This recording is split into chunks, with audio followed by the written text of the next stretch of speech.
साथियों, मैं एडवोकेट इंतखाब आज़ाद आपसे चंद मिनटों की बात करूंगा।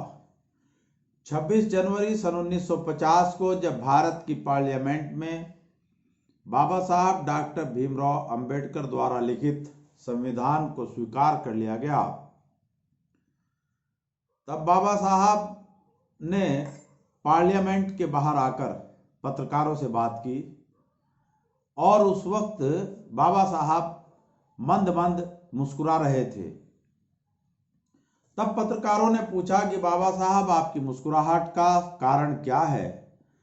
तब उन्होंने कहा था कि आज मैंने संविधान के जरिए बहुजनों के पैरों में पड़ी 2500 साल पुरानी बेड़ियों को, गुलामी की बेड़ियों को संविधान के जरिए काटकर फेंक दिया। अब रानी के पेट से राजा पैदा नहीं होगा, बल्कि महत रानी के वोट की ताकत पर राजा पैदा होगा। तभी उन्होंने बहुजनों को यह भी कहा था कि ये जो वोट के अधिकार की ताकत मैं तुमको देकर जा रहा हूं, इस वोट के अधिकार की हिफाजत तुम लोगों को ऐसे करनी है जैसे अपनी जवान बहू बहन बेटियों की हिफाजत करते हो, जैसे गलत लोगों से उनको बचाकर रखते हो, इसी तरह इस वोट की ताकत को बचाकर रखना है और इस वोट की अधिकार पर आपको अपना और अपनी नस्लों के भविष्य का निर्माण करना है। तो अब उसके बाद बाबा साहब से उन्हीं के कुछ लोगों ने पूछा कि अच्छा बाबा साहब, आपका अपने समाज के लिए, बहुजनों के लिए अंतिम संदेश क्या है? तब बाबा साहब ने कहा था कि मेरा अपने समाज के लोगों के लिए यही अंतिम संदेश है कि जिस कारवां को मैं यहां तक लेकर आया हूं, मेरे जाने के बाद मेरे समाज के लोग इस कारवां को आगे बढ़ाएं, और अगर वो आगे नहीं बढ़ा सकते तो इस कारवां को पीछे भी ना जाने दें, बल्कि यहीं रोककर इसको बैठ जाएं और इसी पर संघर्ष करें। लेकिन साथियों, आज जो राजनीतिक परिदृश्य आपके सामने है, बहुजन समाज में अगर हम बात करें, रामदास अठावले हैं, वो डॉक्टर उदित राज है, मल्लिकार्जुन खड़गे हैं, सावित्रीबाई फुले हैं, बसपा सुप्रीमो मायावती है, आजाद समाज पार्टी के चंद्रशेखर आजाद हैं, बहुजन मुक्ति पार्टी के राष्ट्रीय अध्यक्ष माननीय वीएल मातंग जी हैं और पासवान जी हमारे बीच से चले गए हैं। इस तरह दलित समाज में बहुत बड़े बड़े नेता हैं, लेकिन वो सारे तो छोड़िए, इनके अलावा बहुजन समाज की अगर हम बात करें और उसमें भी विशेषकर शेड्यूल कास्ट और शेड्यूल ट्राइब की बात करें, तो पूरे भारत से 1050 विधायक चुनकर जाते हैं। 131 मेंबर ऑफ पार्लियामेंट हमारे प्रतिनिधि के तौर पर चुनकर जाते हैं, और न जाने कितने जिला पंचायत अध्यक्ष, कितने मंत्री, कितने क्षेत्र पंचायत अध्यक्ष, कितने ब्लॉक प्रमुख, कितने प्रधान हमारे पास आज की तारीख में हैं। और इनको भी छोड़िए,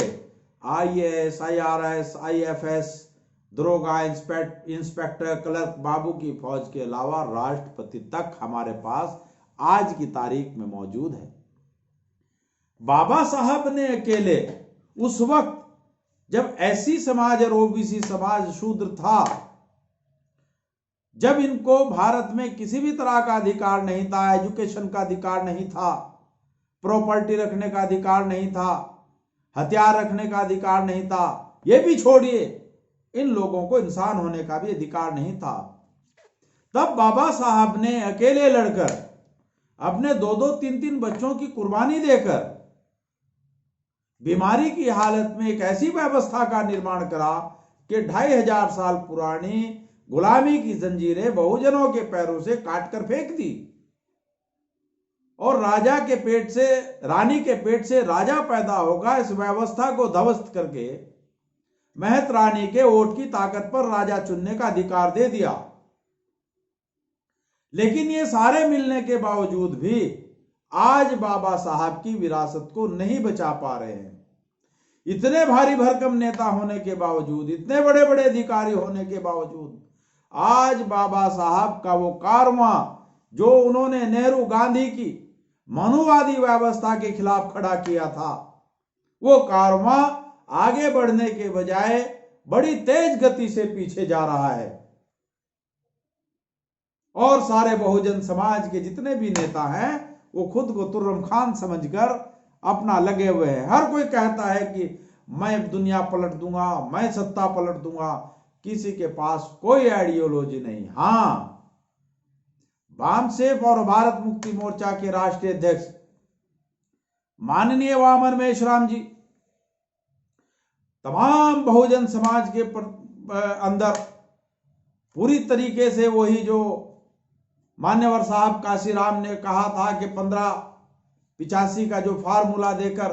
बहुजनों को भारत की सत्ता पर काबिज करने की व्यवस्था निर्माण की थी,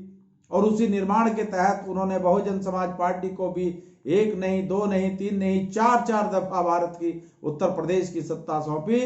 आज अगर उस मिशन पर कोई ईमानदारी से काम कर रहा है, बहुजनों को जगाकर उन्हें सत्ता की ताकत को देना चाहता है, तो बामसेफ और भारत मुक्ति मोर्चा के राष्ट्रीय अध्यक्ष माननीय वामन मेश्राम जी हैं। उनके पास ही राष्ट्रीय स्तर का संगठन है। किसी के पास, जैसे पासवान जी थे, बिहार से बाहर नहीं निकले, रामदास अठावले महाराष्ट्र से बाहर नहीं निकले, बसपा सुप्रीमो उत्तर प्रदेश से बाहर नहीं निकल पाई।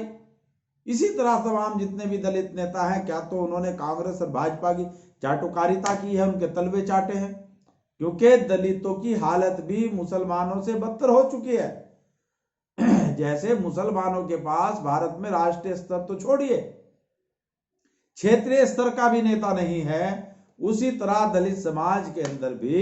मान्यवर साहब काशीराम के जाने के बाद अगर हम बामसेफ भारत मुक्ति मोर्चा के राष्ट्रीय अध्यक्ष वामन मेश्राम जी को छोड़ दें, तो दलित समाज के पास भी राष्ट्रीय स्तर का या प्रदेश स्तर का आज की तारीख में कोई नेता नहीं है। तो यह स्थिति दलित समाज की है। अगर दलितों को भी अब बाबा साहब के उस कारवां को आगे बढ़ाना है, तो उनको बामसेफ की विचारधारा को समझकर मान्यवर वामन मेश्राम जी के नेतृत्व में एकजुट होकर अपने गिले शिकवे भुलाकर,